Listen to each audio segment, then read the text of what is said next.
Hey guys, what's happening? How to get a Lightning wallet address. To get a Lightning wallet network wallet address, you need to download and set up a Lightning compatible wallet. Many wallets offer this functionality, such as ZBD, Strike, the app of today, wallet of Satoshi, and others. Once the wallet is set up, it will either automatically generate a Lightning address or provide instructions on how to create one.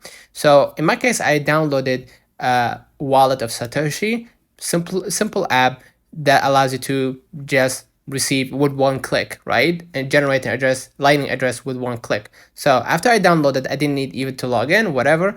I could just go ahead and hit receive right here at the bottom left, right? And as you can see, this is my new Lightning address. I can copy it or take a screenshot of the QR code, and I can receive, send, many other cryptos using the Lightning wallet address that I have. So let me know in the comments if this video helped you. Don't forget to like and subscribe. See you in the next one.